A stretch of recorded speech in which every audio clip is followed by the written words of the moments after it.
Haven't seen each other for weeks. Realize who you're talking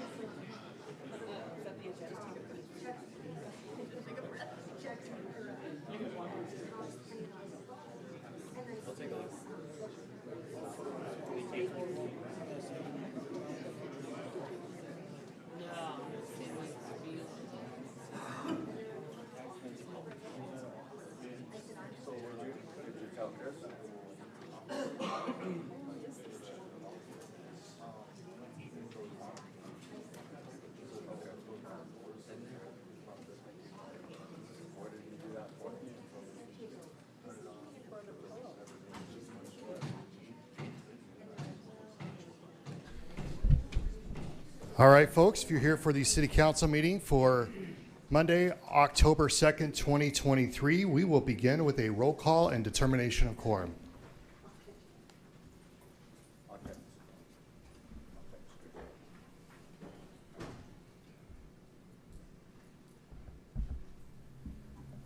Bieberdorf. Maher. Roberts. Stroman. Pettigrew. Sechrist. Lehman. Ham. Evans. Roseland. We have a quorum. Thank you. Next, we will have an invocation from Brad Clausen. If Brad is here, I'm not sure if he's here. Okay. We will take a moment and pray if you want to rise, if you're willing and able, and then following that, we will have the Pledge of Allegiance, and I'll go ahead and lead us. If you're willing, we'll do the Lord's Prayer together. Our Father, who art in heaven, hallowed be thy name. Thy kingdom come, thy will be done, on earth as it is in heaven. Give us this day our daily bread, and forgive us our trespasses, as we forgive those who trespass against us. And lead us not into temptation, but deliver us from evil. For thine is the kingdom, and the power, and the glory, forever and ever. Amen. I pledge allegiance to the flag of the United States of America, and to the republic for which it stands, one nation, under God, indivisible, with liberty and justice for all. Thank you. To begin tonight, if I can invite Scott Engman, the Executive Director for Black Hills Habitat for Humanity.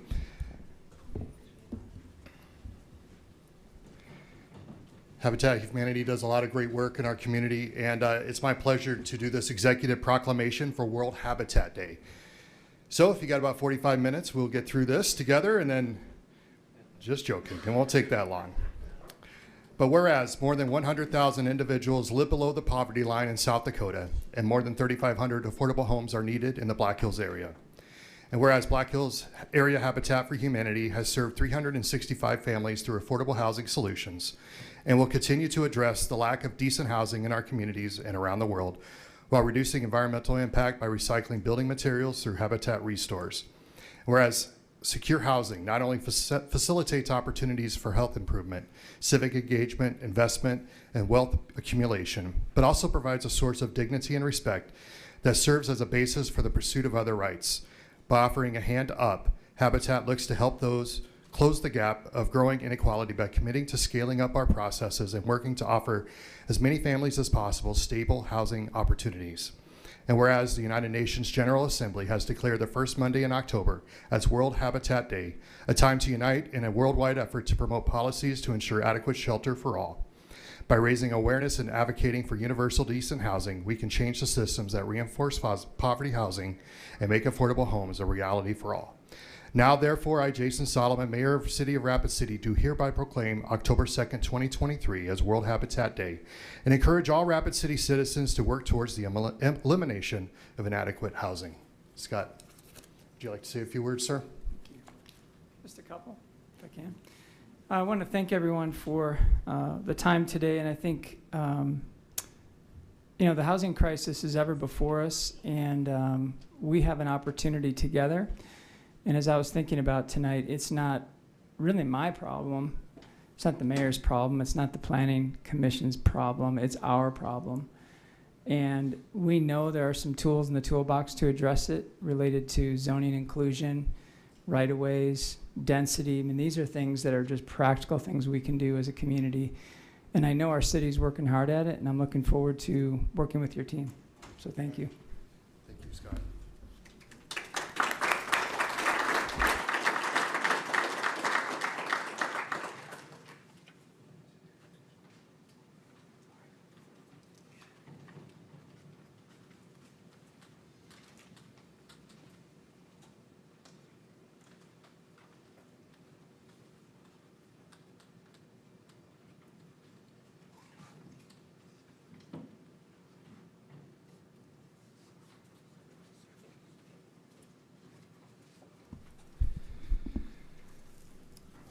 Okay, folks, next up, we'll move to adopt the agenda. Got a motion by Lehman and a second by Stroman to adopt. All in favor? Aye. Any opposed? Agenda is adopted. Next, we will move to general public comment. This is a time for the members of the public to discuss or express concerns to the council on any issue not on the agenda. Action will not be taken at the meeting on any issue not on the agenda, except by placement on the agenda by unanimous vote of the council members present. We have a number of speaker request forms, so I'll let the folks know that we have a 3-minute limit. Right up here, you'll see the red, yellow, and green. Green means good to go, obviously. Yellow means you have 30 seconds to go, and of course, red means stop. First, we'll begin with Ms. Kathleen Beck.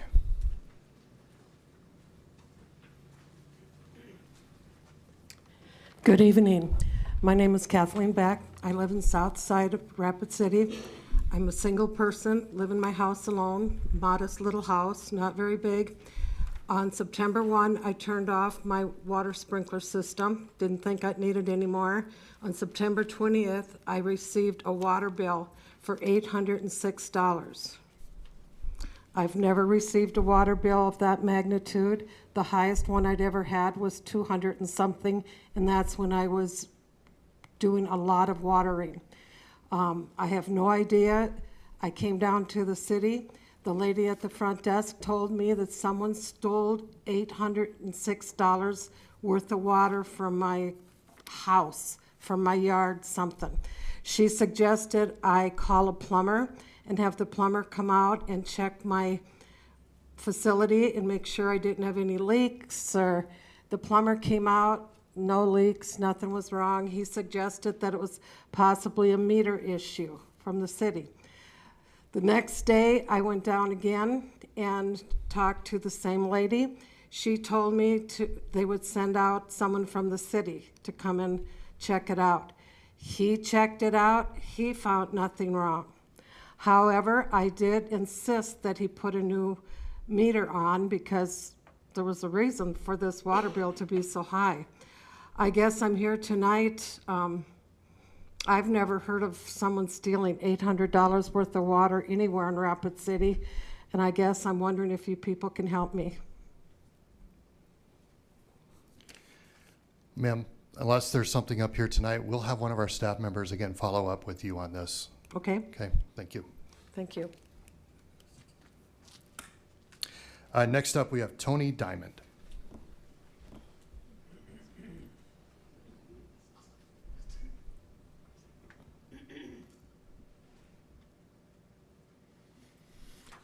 Good evening. My name is Tony Diamond.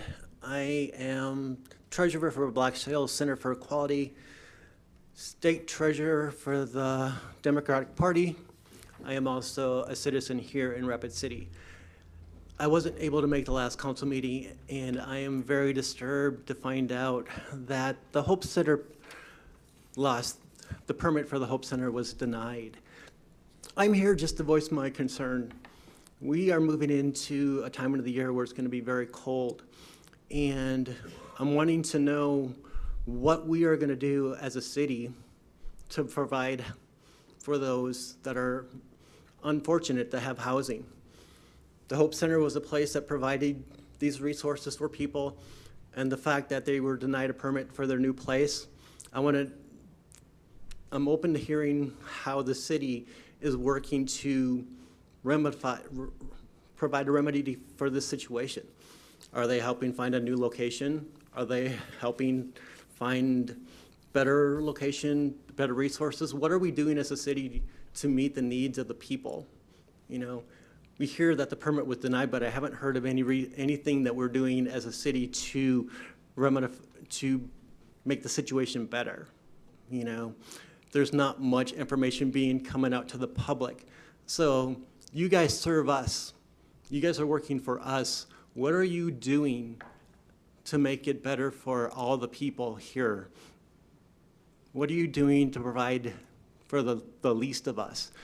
I had one council member meet with me before here, and I shared with him my own personal story about how I've been fighting. I'm a disabled person. I've been fighting for disability. It's taken me 18 months to get approved for Social Security disability insurance. 18 months. And our state's website says 3 to 6 months for disability. So for somebody with me with an education and ability to fight and fight for myself, I'm thankful that I was finally able to get that insurance. But for other people who don't have the resources, who don't have a home, who don't have the ability to fight for themselves, what are we doing to fight for those people who don't have those resources, who don't have a voice, who are tired of getting the runaround? We need to stand up and do better. We need to represent the people, all people equally, not just those that we see in the schools or in our neighbors. We need to represent the people out on the street equally, everybody, from the homeless person to the rich person. It doesn't matter. We're all human beings. We all deserve equal treatment. So my challenge to you is let's do better. Let's find ways to make this happen. Let's help the Hope Center find a new place. If you don't want them to have that place, let's find a new place for them. Thank you.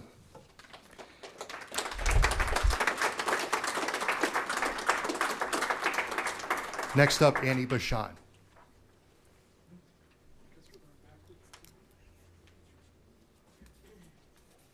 Guess we're going backwards tonight. My name's Annie Bashan, and I'm the CEO of Liberty and Justice for All and citizen of this community. My great concern is that as we spoke a couple weeks ago, we heard so many people from different trailer parks that are being kicked to the curb, that have been in their homes for 10, 20, 30 years. Y'all heard that. And I know some of you were moved by it. The denial of the Hope Center permit, to me, is a reflection of where you all as a city council and the mayor, where you're headed, with the exception of the Honorable Bill Evans. That's not a personal dig. It's that we're looking as citizens, as community members here, we're looking at how you're going to act upon what your values are. And figure out what are your values. Outside of what your campaign promises are, what are your values? And when I talked to an elder about this last week, their comment was that our responsibility as relatives is to not let this go. That we have the winter coming, and we've heard from some people up here that they want to make it harder to be homeless, that it's too easy to be homeless here. The elder reminded all of us that were in there with them that our relatives are not homeless. This is their home. This is their sacred home. Amen. And we, all of us, have a responsibility, whether we live in Carriage Hills or the Valley or wherever it is, to make sure that not one person dies this winter. Not one. Because so help me goodness, you all know me well enough to know we'll have this place packed way before then, because we're not going to wait till somebody dies. And so the failure to permit the Hope Center says to me where your values are at and the fact that you don't get this. This is not new to us. This is not something that just sprung up. This is something that we have been working on for years and years and years and years. And we're going to keep doing it. And you can't tell us where we're going to put a shelter or not, because we're not having people die. So that's what we're gauging here. And that's what we're not letting up on. And so we got to hear from you what you're going to do. What is your plan to assure that nobody is going to die? And please do not tell us that anybody can get into the CARE campus. It is not right that people have to get drunk to get in to the CARE campus. And we know for a fact that it's happened. There's your red dot. You're safe from me for now.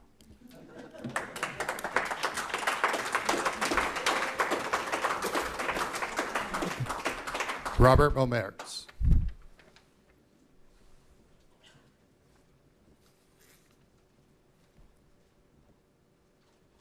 I've prepared these for the council members and the mayor.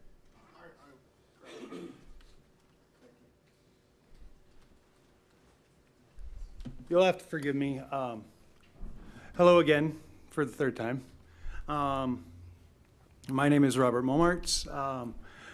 I've prepared a statement. It's written, rife with typos. You'll have to forgive me. Typing isn't too easy for a visually impaired guy. So I'm going to listen to what I have written and try to spend my 3 minutes the best I can.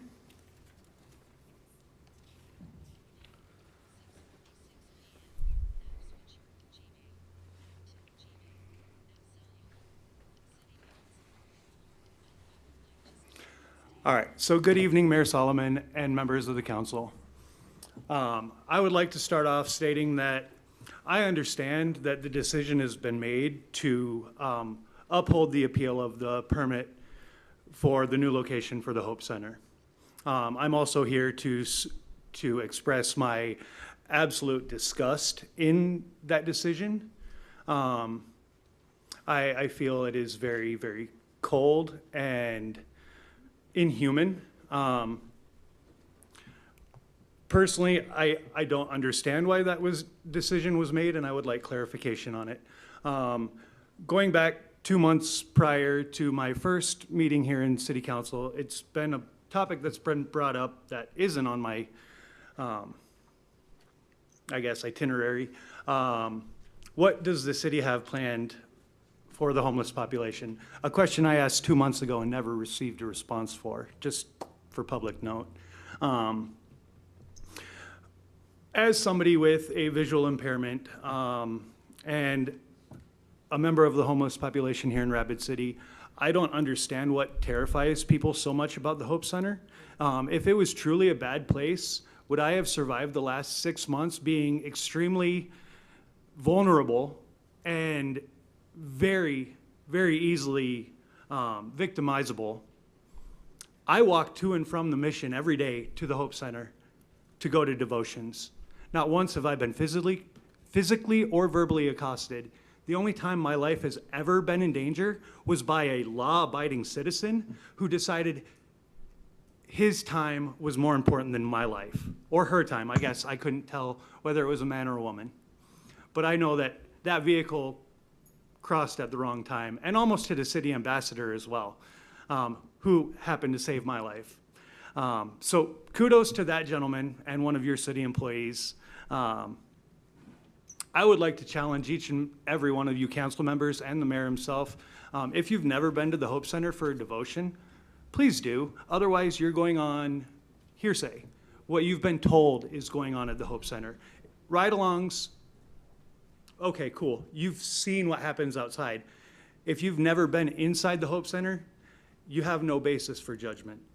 As a former member of a city council in a different town, I do know the scope of the city council's authority, and if I'm understanding correctly, that stops when a business is following the law. If they are not following regulations, codes, laws, and rules. Public opinion should not be, in my understanding, the scope of the city council's authority. I believe that they were overstepping their bounds by upholding that appeal. And if that is in their scope of authority and they upheld that appeal in the safety of the public, does the safety of the public residents that are houseless not matter to the city council? Because that's the message it's sending. Mr. Momer, you probably can't see, your time's been up for a little bit. I did give you extended time. Thank out you, of I courtesy. appreciate that. Okay. Thank you. Thank you.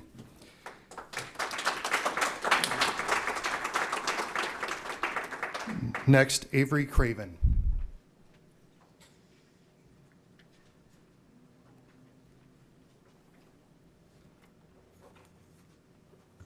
Hi, I'm Avery Craven. I'm the Marketing and Communications Coordinator at Black Hills Works Foundation. So I work downtown, right kind of near St. Joe, and then I work really closely with Susie Kappa Art Center.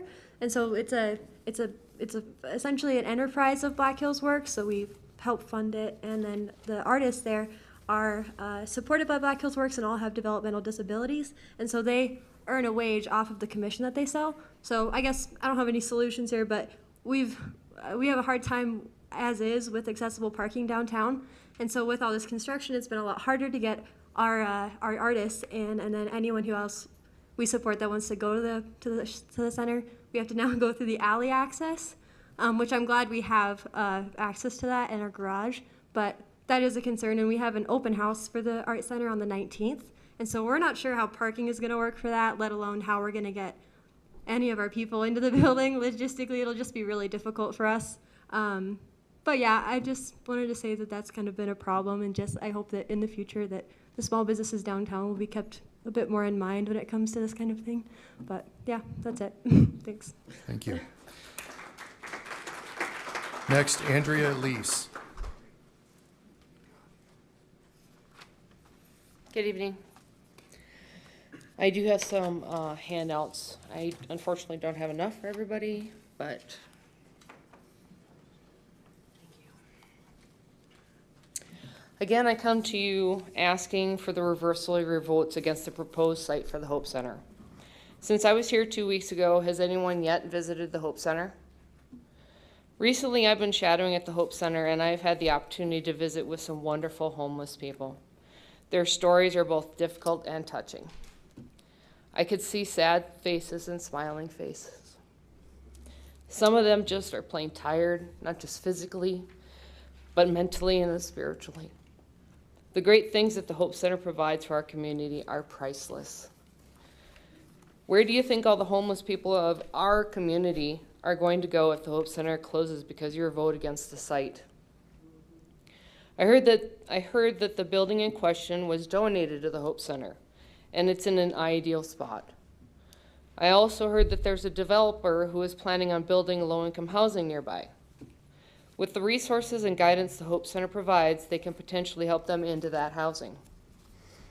The lease apparently is coming up August of 2024, but I would also like to remind the council that weather changes quickly in South Dakota. Are you willing to let the Hope Center close? There will be no Hope Center next year come winter, where there's the potential of homeless could end up in the hospital or worse, dying on our streets. We as people are obligated to help our fellow man or woman. It shouldn't be a challenge or just a thought. We are all human beings, and here we are going to make a change. How are we going to make a change if we can't even start at home? I believe the budget, of which the Hope Center doesn't benefit from, has already been set. I've heard amendments are possible. Can't you help them?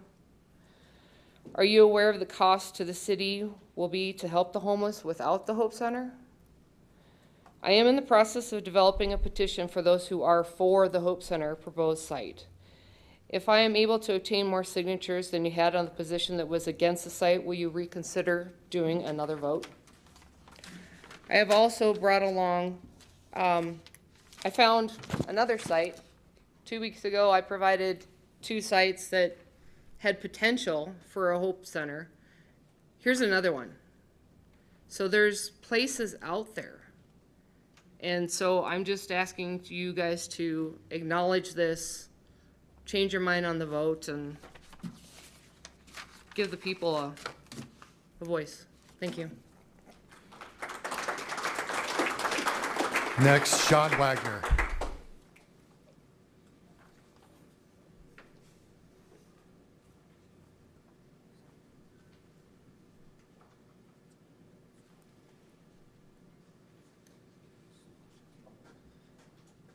How y'all doing tonight? William Wagner of American National. I'm here to speak to the city government. Hearing all this hits me in the heart a lot, because y'all, once again, y'all are our leaders. Y'all supposed to lead by example, and this is a very bad example of leading by compassion. You know, in organizational management, consciousness theory works a whole lot better, and you get followers, and things will work in a better half. But since y'all are our executive branch, I'm holding y'all accountable, every one of y'all. Attorney, Lehman, Rosalind, Evans, Ham, Stroman, Selman, Roberts, Mayor, Sertris, sorry if I said that wrong, Bieberdorf, Peter Grew, all y'all.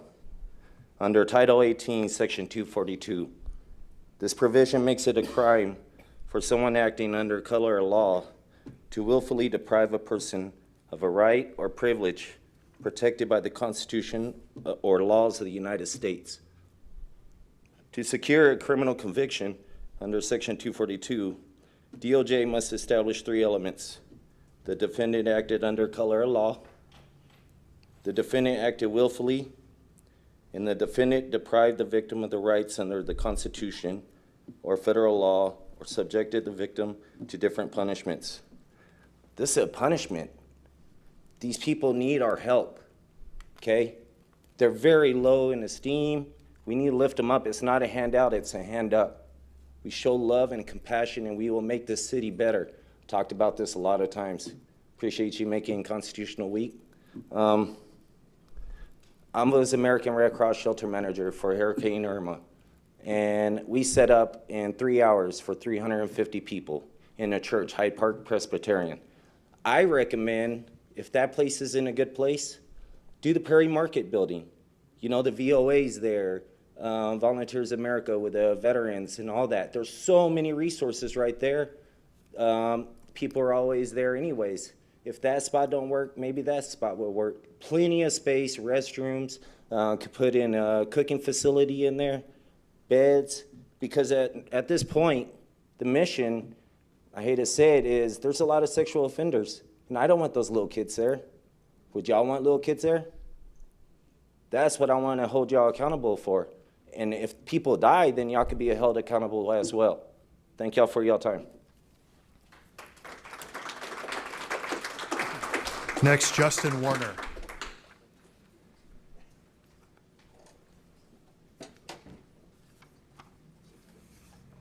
Hi, everyone. I run Boca Joe Ramen and BB's Natural, 2 businesses that are in downtown Rapid City. We occupy 518 Mount Rushmore Road, that's Boca Joe Ramen, and then 724 St. Joseph Street. My wife and I are in business together, and we walk our child around the West Boulevard area where we live, and also walk our child to work because he's a shop baby and because we believe that he does best when he's with us. The reason I'm here tonight is because the construction on St. Joseph Street has happened to us, not with us, not for us. And it's been a very unneighborly experience from the get-go. I understand that there were press releases. I found that out because I emailed someone at the city about code enforcement because dust was getting blown directly at my establishments, underneath the doors, so on and so forth. Also, my wife had to walk around the entire block in order to avoid the dust with our kids, so on and so forth. I think what's really happened here is that there is a sort of unfortunate precedent that has been set wherein it is the business person's responsibility to know what is going to happen to them. And that's, like I said, unfortunate. I understand that there are press releases, that there are Facebook message pages, and so on and so forth. But myself, as a pretty passionate citizen of the world and a rampant news consumer, was not informed of this until the barriers were up. Along the way for that, we tried to ask the workers, we tried to ask the parking enforcement, we called the non-emergency line. Can people park? Does a cone mean no parking? There are still no signs that say no parking. And still to this day, nobody has notified my business that construction is happening. One of my fellow business owners in the same vicinity was given a piece of paper saying, hey, we're doing work, dated September 26th, and that was presented to them September 27th. Those days may be off ever so slightly, but still, there was no real advance notice. There are a number of things that we could have done, at least my business could have done, to have accommodated this, and all we would have needed was a little bit of notice. I'm very fortunate. My restaurant was recently featured on a national television program, as well was the city of Rapid City. Not every business owner in the downtown area has this luxury. I hope that we can communicate better in the future. Next, Adrian Epp.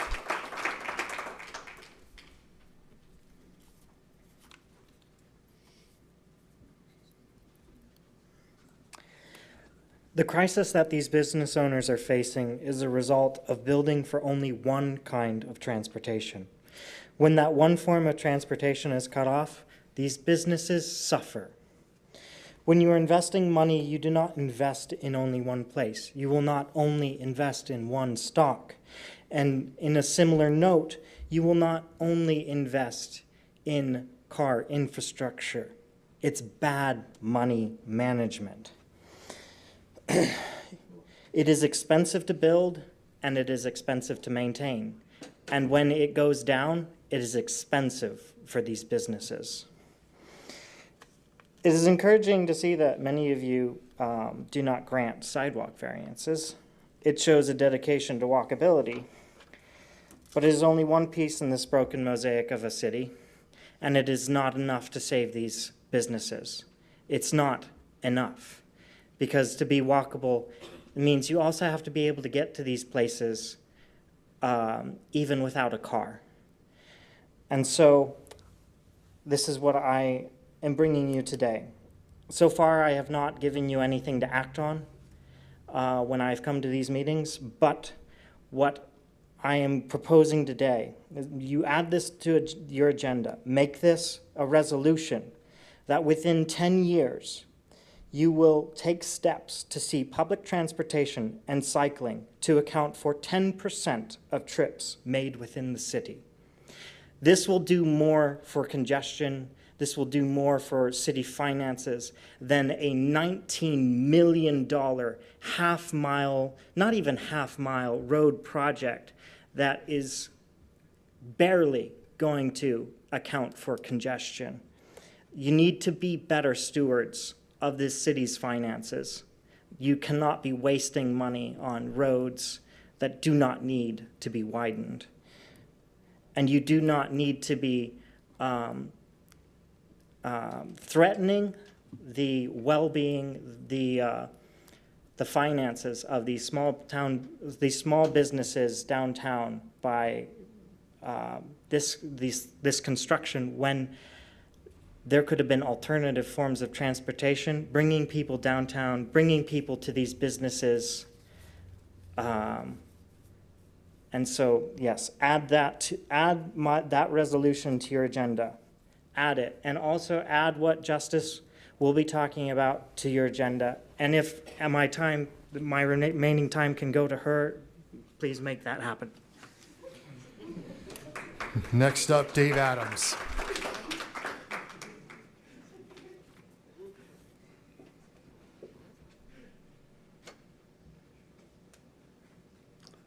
Evening. My name's Dave Adams. I kind of have a deja vu from about 40 years ago when I sat before the council myself over similar issues because I had rented a house on St. Joe Street and took care of the homeless. And so the city took me to court, shut me down, and hauled before the city. I think the city spent $30,000 on shutting down the Cornerstone Rescue Mission back then. But it didn't work. We did, though, lose our house in the wintertime. It was in March of '84 because of all that we went to court. That got appealed to the state Supreme Court. The state Supreme Court sent it back to the original judge to judge us on whether or not we were a Christian organization. Imagine that, taking care of the homeless. That's a Christian thing to do. So I'm really, just as ever other people have mentioned to you how their concerns is on this issue, so is mine.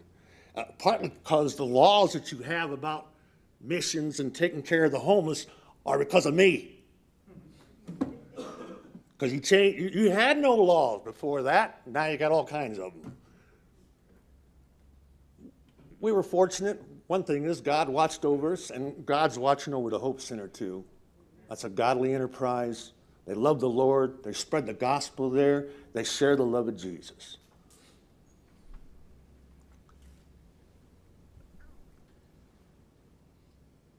What I had going for me was, as a city employee, decided that he had our back.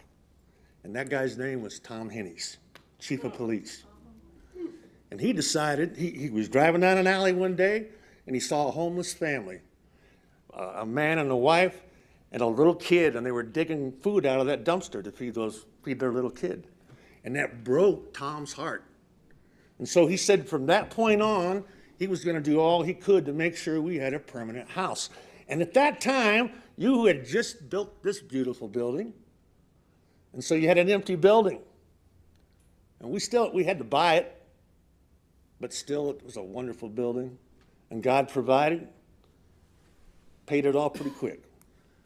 They're not asking you to give them a building. They're asking you to help them on these laws, on appeals, that you would side for them.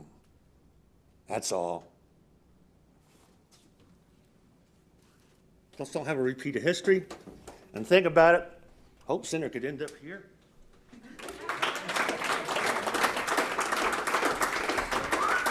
Next up, Daniel Pohorsley. I hope I pronounced that correctly. Feel free to correct me, sir. My name gets mispronounced all the time as well, so.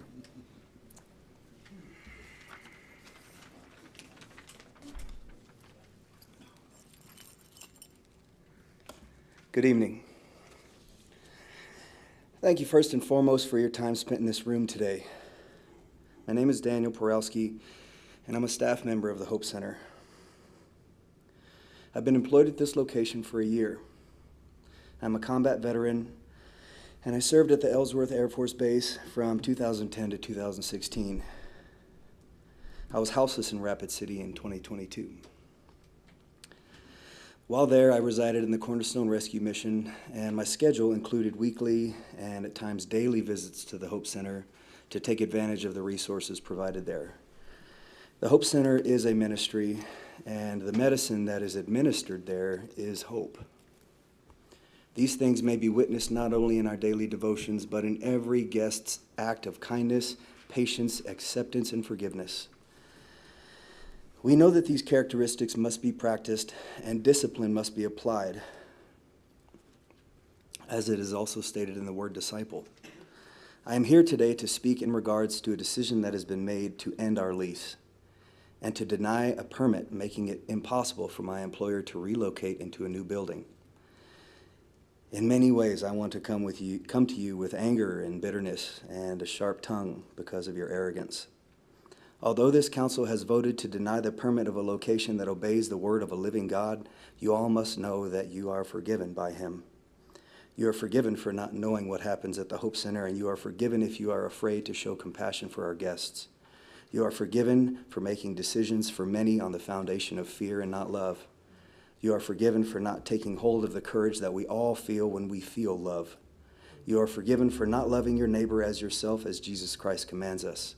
And if you do not see the guests of the Hope Center as your neighbors, you are forgiven for that as well. The book of Luke states that we must not look outwardly, but look inwardly, because the kingdom of God is within all of us. You are too forgiven if you cannot see that the kingdom of God equally resides in our Hope Center guests. For when we love unconditionally, we are loving God. But most of all, you are forgiven because of the power of love that is perfectly portrayed in the gospel for all to see if they are willing. Jesus Christ tells us that he requires mercy and not sacrifice. Do not depreciate and sacrifice the lives of the Hope Center guests for the sake of your budgets and your livelihoods, for many more will freeze to the concrete this winter compared to the last if you do. The parable of when Jesus Christ cast several demons from a man and into a herd of pigs, only for them to be drowned, proves that we must look at the soul of a man as worth more than anything of worldly value. Let those that are willing to serve the poor do so, and let those that are willing to suffer for a worthy cause. I am not here to condemn you, but you must know that you are condemning yourselves by your actions. Be reconciled to a heavenly Father that loves you more than your human mind can comprehend. Obey him.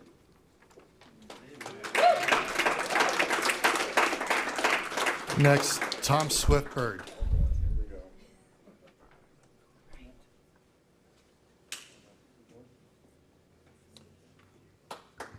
Get this up a little further here. All right.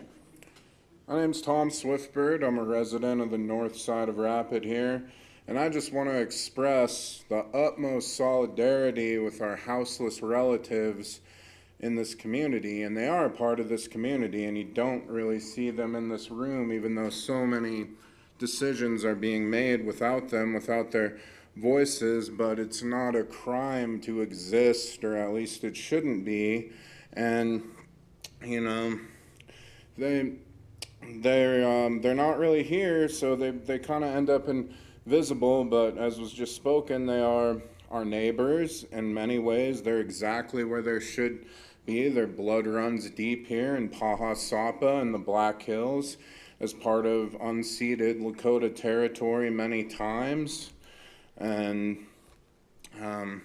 yeah, the decisions here affect real people, even though you don't really see them, even though they're not freezing to death right here in front of the wood. And I would just ask the council here to remember that, because it doesn't feel like it's really been remembered in some recent decisions here. And you know, I'd also give permission here, if I were to ever become homeless and freeze to death as part of some really cruel policies, you know, go ahead and drag my corpse up here, and maybe y'all would listen and see, because it doesn't feel like you really see it right now. Thank you. Final speaker request form is from Justice Fleeger.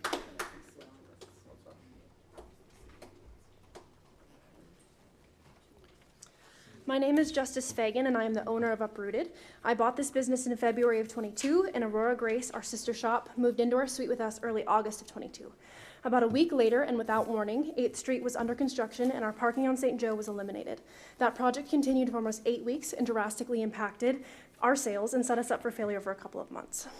We slowly recovered in the new year and just celebrated 1 year together in business in August. And imagine our surprise when St. Joe was torn up again, almost exactly 1 year later. Like last year, we received no warning about any pending construction projects that would affect the flow of traffic and parking in front of our storefront. Unlike last year, this project is affecting more businesses than just the ones on the block between 9th and 8th Street. I'm not frustrated that this construction is happening, but I am frustrated that I, along with every other business from 9th to 7th Street, were not warned. This seems to us like a massive oversight on the part of our city. We have an incredibly loyal and supportive customer base. Had we received any form of warning, we could have asked them for their continued support and prepared ourselves for unavoidable slowdown in business by asking them to purchase gift cards, invite them to attend events that are not on our premise, instruct them where to park and how to access our store easier, just as a few examples. Last week, myself and Tammy Yonders, owner of Staple & Spice, were interviewed by KOTA about our frustration regarding this lack of communication. And Roger Hall, the city engineer's response was that they did communicate via street signs that were up less than 24 hours in advance and 2 press conferences that none of us owners happened to see. But it was the responsibility of the construction company to notify us, but we were not notified until over a week after construction began. And when I asked Ryan Steinbeck, the project manager of this construction company, why we were not notified, he told me that he simply did not have time. That's poor. Poor of the construction company and poor of our city. Construction like this in the summer is one thing when the weather is mild, but knowing that this project will be carried through the end of November, most likely longer due to the weather, makes me very nervous. No one is going to want to walk several blocks in the cold, wind, muck, and unshoveled sidewalks to get to us. It's not just me that is frustrated about this issue. It's every single St. Joe business that has been and will continue to be affected by this total lack of care and respect for our businesses. Uprooted, Aurora Grace, Henry Roy Photography, The Beauty Spot, Staple and Spice, BB's Natural Wine Bar, Santa Vita, and Garbage Tail are just a few of them. Everyone wants a very cool downtown with unique shops and great restaurants, but no one wants to take responsibility for the obstacles that we face as small businesses. These businesses are our livelihood. This is how we put food on the table for our families. We have employees relying on us for the very same. We have rent, utilities, and insurance to pay, and those costs will not go away even though our sales most likely will. I ask you this, what would you have us do? I have some examples for you that might help you have some ideas. Notify all landlords and business owners more than 72 hours in advance so that we may prepare how we see fit. Waive city sales tax for the businesses affected in these zones. Open up city parking lots and supply spots to each business so that we have places for our customers to park. Start a financial aid program so that if a business is really drastically affected, that they may apply for financial aid. This seems to happen more often than anyone would like to admit. It happened to us last year, and it happened several years ago when more unannounced construction on Main Street led to the untimely closure of 3 small businesses, and it's happening again right now. This is no longer just about our businesses. This is about our well-being of individual families and people. It's about my family too. For the well-being of our entire downtown, there must be a precedent set so this does not happen again in the future. Thank you.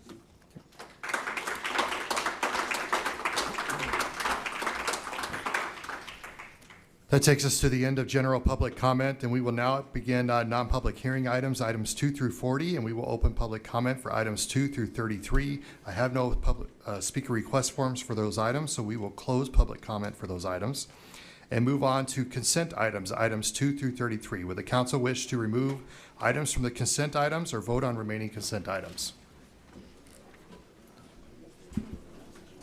Councilor Pettigrew. Yes, I'd like to remove item 16 and item 17, please.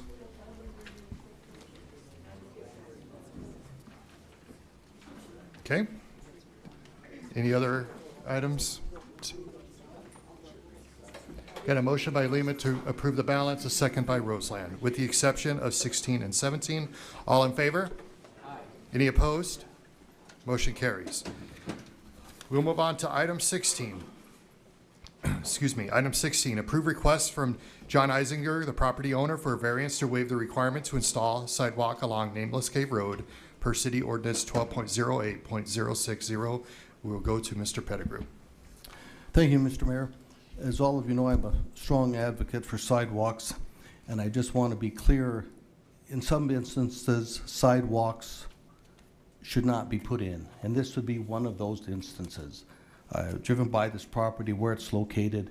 It does not make sense to put a sidewalk there, and I just want to go on record. I don't oppose all these variances. If they're reasonable, they're good, and this one would be very reasonable. Thank you. Got a motion by Lehman, a second by Evans to approve. All in favor? Aye. Any opposed?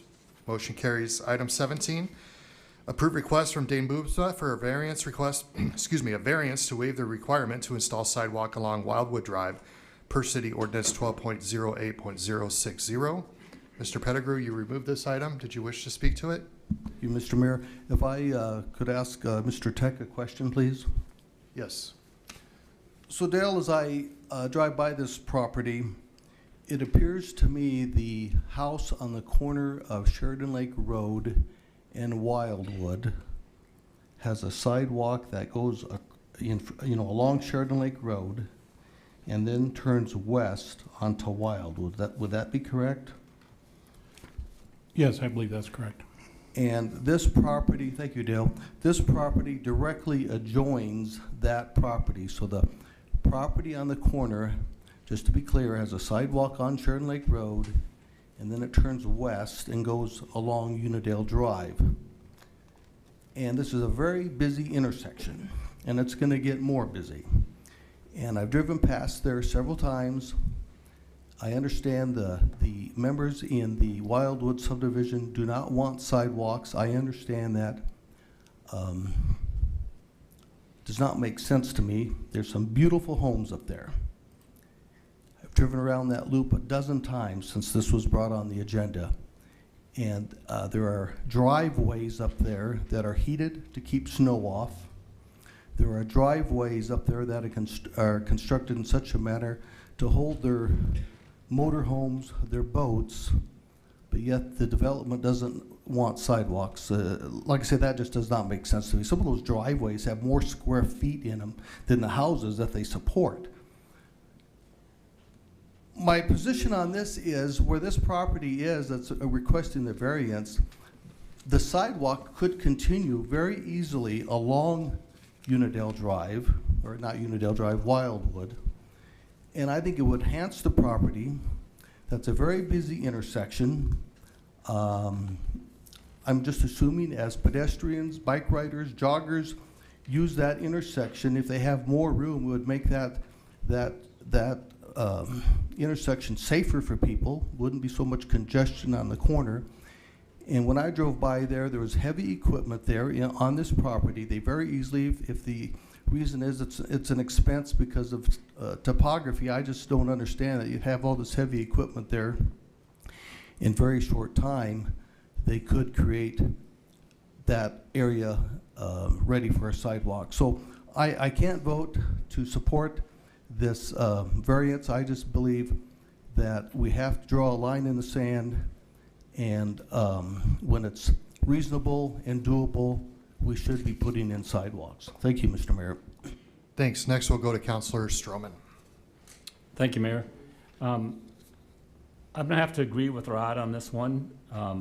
I do understand that most of Wildwood is a rural setting, and that's by design, and that's what the residents up there want.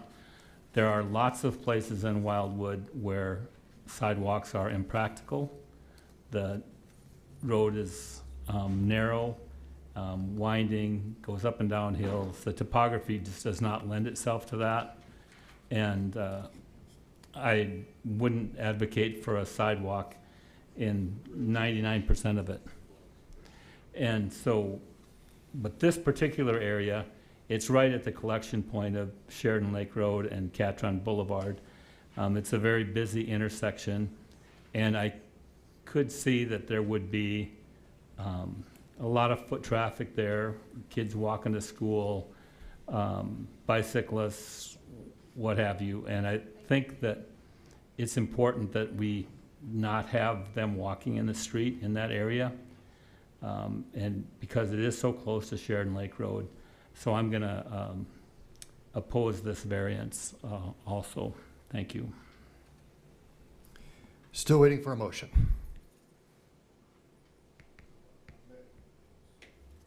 Mr. Maher. I would make the motion to approve the variance. Second. Got a motion by Maher and a second by Roberts to approve the variance. All in favor? Aye. All opposed? No.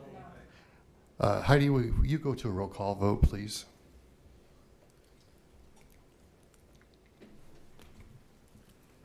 Bieberdorf.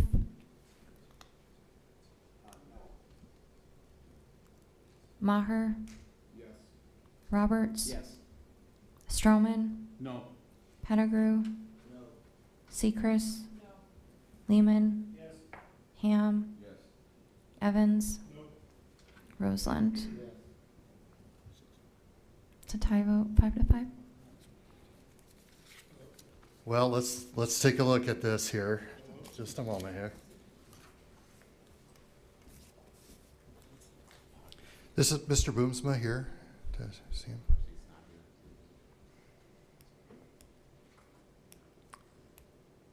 What was the staff recommendation on this? Staff recommendation was to approve? I'll uphold the staff recommendation and approve. Motion carries. That will take us to the non-consent items, or to the end of the consent items, and now we will begin non-consent items, items 34 through 40, and we will open public comment with items 34 through 40, and I have no public comment forms, so we will close public comment and move on to item 34. A first reading of ordinance number 6591 regarding supplemental appropriation 4 for 2023. Got a motion by Roberts, second by Lehman to approve. All in favor? Aye. Any opposed? Motion carries. Item 35, first reading of ordinance number 6590, an ordinance amending section 17.06 of chapter 17 of the Rapid City Municipal Code. A request by KTM Design Solutions, Inc. for Villa Village Via Village Mobile Home Park LLC for a rezoning request from General Commercial District to Mobile Home Residential District for property generally described as being located at 390 Creek Drive. The motion is to approve. A motion by Roberts, second by Lehman to approve. All in favor? Aye. Any opposed? The motion carries. Move to item 36, a request by Davis Engineering, Inc. for Adam and Sharon Weaver for a preliminary subdivision plan for proposed lots A and B of Lot 4 of Strato Rim Estates, generally described as being located southwest of Aeronauts Way and Strato Rim Drive. The recommendation is to approve with stipulations. A motion by Roseland and a second by Roberts to approve with stipulations. All in favor? Any opposed? Motion carries. Item 37. A request by TUI Design Group for Rob Poppel for a preliminary subdivision plan for proposed lot 1 through 5 of Block 1, lots 1 through 18 of Block 2, lots 1 through 26 of Block 3, lot 1 through 35 of Block 4, lots 1 through 37 of Block 5, lots 1 through 21 of Block 6, lots 1 through 15 of Block 7, and drainage lot of Block 5 and drainage lot 2 of Block 6 of NN subdivision, generally described as being located east of Reservoir Road, north of Bridge Drive. The recommendation is to approve with stipulations. Move to approve with stipulations. Motion by Roberts, second by Ham. All in favor? Aye. Any opposed? Motion carries. That was a tongue twister, but we made that one. 38, a request by TUI Design Group for Dale Schmidt for a preliminary subdivision plan for proposed lot 24 and lots 3 through 21 of Block 8 and dedicated right-of-way of Shepherd Hill South subdivision, generally described as being located at 1720 Samco Road. Recommendations to approve with stipulations. Move to approve with stipulations. Motion by Roberts and second by Lehman to approve with stipulations. All in favor? Aye. Any opposed? Motion carries. Item 39, a request by KTM Design Solutions, Inc. for Yasmin Dream LLC for a preliminary subdivision plan for proposed lot 2R and lots 3 through 21 of Block 8 and dedicated right-of-way of Shepherd Hill South subdivision, generally described as being located at 2042 East Anamosa Street. The recommendations to approve with stipulations. Second. Motion by Roseland and second by Roberts to approve with stipulations. All in favor? Aye. Any opposed? Motion carries. Item 40. A request by KTM Design Solutions, Inc. for Via Village Mobile Home Park for LLC for Via Village Mobile Home Park LLC for a preliminary subdivision plan for proposed lot 2 of Block 2 of Shepherd West subdivision, generally described as being located at 390 Creek Drive. The recommendations to approve with stipulations. Approve with stipulations. Motion by Roberts, second by Sechrist to approve with stipulations. All in favor? Aye. Any opposed? Motion carries. All right. Takes us down to the end of public hearing items, and we would not begin. Actually, that takes us down to the non-consent public hearing items, and so we will go to the bill list. For that, we will go to Director Daniel Ainsley. Thank you, Mr. Mayor. The total bills for tonight are $10,644,375.56. Move to approve. Motion by Roberts to approve, second by Lehman. All in favor? Aye. Any opposed? Motion carries. Motion to adjourn. Motion by Roberts and a second by Lehman once again to adjourn. All in favor? Aye. Any opposed? We're adjourned. Thank you.